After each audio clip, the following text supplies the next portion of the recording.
It was a quiet evening in the suburban streets of Cleveland, Ohio, 2019, when a crime would shake not just a family, but an entire community. The air was thick with tension as neighbors whispered behind closed doors about the tragic events that had unfolded only hours earlier. The story that would emerge was not only one of shocking betrayal and violence, but of an unimaginable act of grace, where forgiveness, against all odds, would change lives forever. Could a family's capacity to forgive truly alter the course of justice? How does one confront the raw pain of loss and yet extend mercy to the very person who caused it?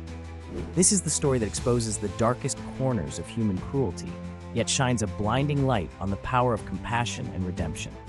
Disclaimer: content is for awareness and educational purposes only. Viewer discretion advised. Detective Marcus Leland had been called to a grim scene in the heart of Cleveland's quiet suburb. The victim, 27-year-old Emily Sanders, had been found in her apartment, a shocking act of violence, leaving her life cruelly stolen. The case immediately drew national attention. Emily was beloved in her community, and the circumstances of her death were disturbing, leaving questions that demanded answers. But what made this case even more unusual was not just the brutality, it was the unexpected path that the investigation would take, culminating in a moment that few could have anticipated. The victim's family extending forgiveness to the perpetrator. From the very first moment, the investigation was fraught with challenges. Witnesses were scarce, evidence was puzzling, and the perpetrator, 25-year-old Michael Trent, remained evasive. Those close to Emily were haunted by grief, anger, and an insatiable need for justice. Detective Leland knew that beyond finding the truth, he had to navigate the emotional currents of a family devastated, a community demanding answers, and a suspect who would reveal a shocking history of manipulation and remorse. The unfolding narrative was intense, driven by human emotion and the complex interplay of guilt, regret, and the possibility of redemption. Each lead brought Detective Leland closer to understanding not only the crime, but the man responsible. The story demanded attention. Every detail mattered. Why did Michael act as he did? Could the anguish of a grieving family ever find release in forgiveness? And in a world consumed by anger and retribution, could mercy ever truly triumph over vengeance? As the investigation deepened, Detective Leland discovered traces of Michael's life that hinted at a troubled past, his upbringing, previous brushes with the law, and the psychological battles that shaped him. The tension mounted as every interview, every piece of evidence, began to paint a picture that was at once horrifying and strangely human. Could the family see through the veil of anger to the person beneath? And more importantly, could they find it within themselves to forgive? If this story has gripped you so far, kindly comment "forgiveness over fear." Share this story with all those who need to hear it. Subscribe to Crime Chronicles TVC and follow for more real-life, emotional, and chilling stories of true crime and redemption. And don't forget to turn on the notification bell. But what shocking twist awaited as the family faced Michael Trent in the courtroom? Would their capacity for grace redefine justice itself? The courtroom was tense, almost unbearably so, as Emily Sanders' family entered to face the man who had shattered their world. Michael Trent sat quietly, his gaze downcast, a man seemingly weighed down by both guilt and fear. For months, the investigation had unraveled his carefully constructed facade, exposing a life marked by poor choices, unaddressed anger, and moments of deep regret. Detective Marcus Leland had pieced together a timeline that revealed not only the crime, but the patterns that led Michael to that tragic night. Hours of anger spiraling out of control, a confrontation that escalated, and a momentary lapse that would forever define lives. The story of Michael's life emerged during the trial. A young man from Akron, Ohio, struggling with neglect, emotional trauma, and a series of poor decisions that had set him on a collision course with the law. Friends and family testified, painting a portrait of someone who was not inherently malicious, but dangerously impulsive, unable to navigate anger, and ill-equipped to manage conflict. Yet nothing could diminish the horror of the act itself. Emily's parents, John and Lisa Sanders, had been forced to confront an impossible question. Could they separate the act from the actor? Could they see past the anger, past the violence, to the human beneath, and find mercy there? In chambers before the trial began, Detective Leland had spoken with the Sanders family, trying to prepare them for the emotional storm ahead.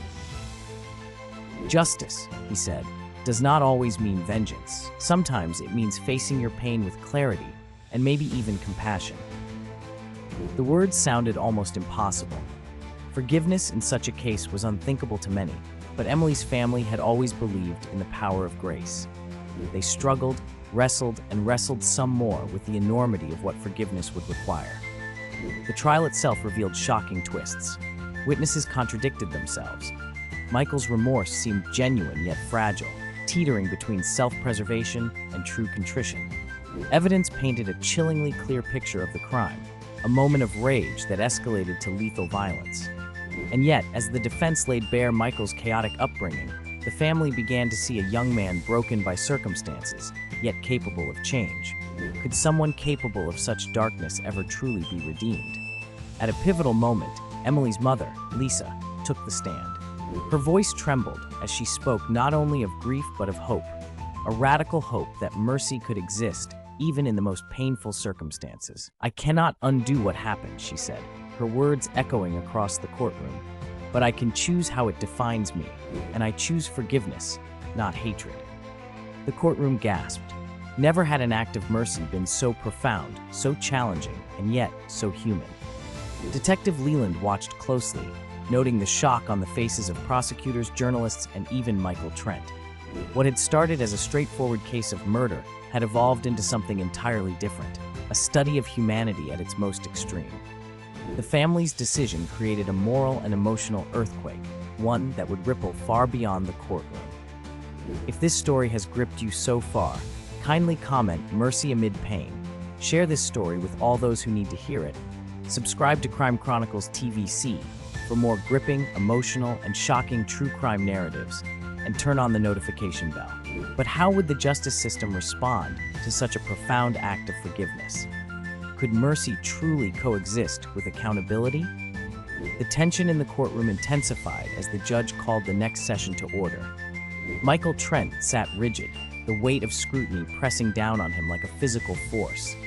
Every eye in the room seemed to pierce through him, measuring, judging, and silently asking whether a man capable of such destruction could ever reclaim even a fraction of his humanity. The family of Emily Sanders had taken the world by surprise with their decision to offer forgiveness, but the question lingering in everyone's mind was whether the legal system could reconcile that mercy with justice. The prosecutor, determined and relentless, laid out the details of that fateful night once again. Each piece of evidence, text messages, witness statements, security footage, painted a picture of escalating anger, moments of reckless disregard, and the final, irreversible act. Yet, despite the harrowing narrative, Michael's demeanor had subtly changed. He no longer fidgeted nervously, no longer avoided the gaze of the Sanders family. He began to accept responsibility in ways that words alone could not convey. It was as if the act of facing forgiveness had shifted something inside him, peeling back layers of defensiveness to reveal raw, undeniable remorse. Outside the courtroom, news of the Sanders family's decision had gone viral. Across Ohio and beyond, people debated, commented, and argued over the nature of forgiveness in the face of violence. Was this radical compassion a beacon of hope for society, or a dangerous precedent that could undermine accountability? Some psychologists noted that genuine forgiveness could catalyze profound behavioral change, even for perpetrators of severe crimes. Others argued that mercy could never replace justice. But the Sanders family seemed undeterred. In private moments, they shared that the act of forgiving had begun to heal wounds that even time alone could not touch. The emotional climax came during a private meeting arranged by Detective Leland between Michael and the Sanders family. For the first time, the man who had caused immeasurable pain was able to hear words that no one thought he would ever hear. "We forgive you, and we hope you can find a better path." Michael's reaction was staggering. Tears streamed down his face, his hands trembling, and for the first time he truly understood the enormity of what he had done and the depth of the grace being extended to him. It was a moment suspended in time, one that blurred the line between justice and redemption. But the story did not end there. Forgiveness in the human heart is never a one-time act. It is a journey, a constant negotiation between memory and hope, sorrow and healing. Michael would still face legal consequences for his actions, yet the Sanders family had demonstrated that mercy could coexist with accountability, creating a precedent that challenged not just the legal system, but the very essence of human morality. Could society learn from this radical act of compassion? Could this story inspire others to see the humanity in even the most broken souls? If this story has gripped you so far, kindly comment "Grace and Justice." Share this story with all who need to witness it. Subscribe to Crime Chronicles TVC for more emotional, shocking, and thought-provoking true crime narratives, and turn on the notification bell. But how will Michael Trent rebuild his life under the weight of both guilt and mercy? And how far can forgiveness truly reach? Weeks passed after the courtroom encounter, yet the echoes of that extraordinary moment of forgiveness continued to ripple through Michael Trent's life. Every step he took outside the courtroom felt heavier and lighter at the same time. He carried the burden of his crime, but also the unexpected, almost surreal weight of mercy extended to him. The Sanders family's decision had transformed the trajectory of his punishment, introducing a level of rehabilitation and reflection that even seasoned parole officers admitted was unprecedented. At the prison where Michael was held, word of the family's forgiveness reached the inmates and staff alike. Some were skeptical, whispering about whether this could truly change a man capable of murder. Others were intrigued, inspired even, seeing a rare example of humanity triumphing over cruelty.